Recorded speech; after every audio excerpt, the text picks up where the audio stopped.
চাল কুমড়ার পাতা দিয়ে ইলিশ মাছের এই রেসিপিটি ভীষণ মজা হয়েছিল। তা না খেলে বুঝবেন কিভাবে? এখন তো ইলিশের সিজন, এখন বড় বড় ইলিশ পাওয়া যায়। এই ইলিশটা মাশাআল্লাহ বড়ই ছিল। ইলিশ আমাদের জাতীয় মাছ, অথচ সবাই ইলিশ খেতে পারে না। কি বাংলাদেশ না? বিল্লু মশাই মেয়ে মেয়ে করতেছে খাওয়ার জন্য।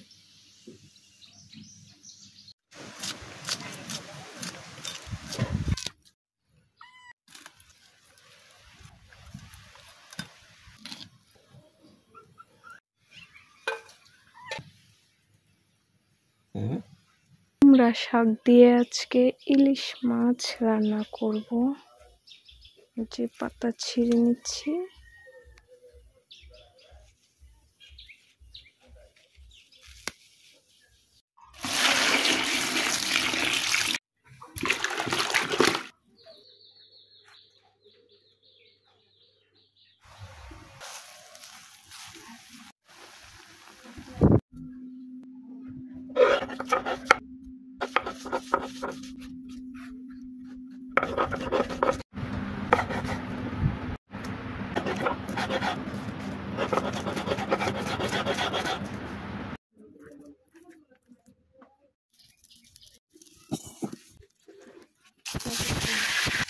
জিরা বাটা, মরিচ, কাঁচা মরিচ বাটা, লবণ, সস গুঁড়া, হলুদ গুঁড়ো অল্প করে দিব, কারণ বাটা মরিচ দিছি।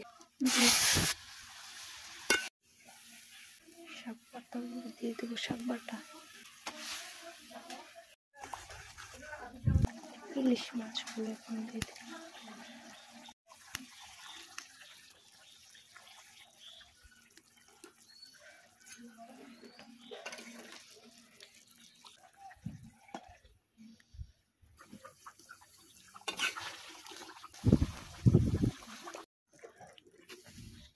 হয়ে গেছে।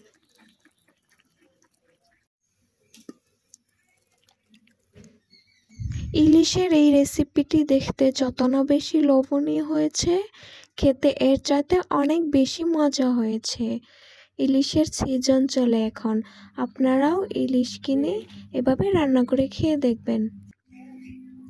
আল্লাহুম্মা বারিক লানা ফিমা রাযাকতানা ওয়া কিনা আযাবান নার। বিসমিল্লাহির রহমানির রহিম ওয়া বারাকাতুল্লাহ।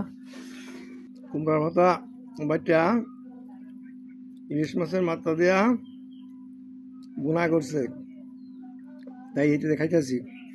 খুব মজা হয়েছে। পদ্মা নদীর ইলিশ মাছ।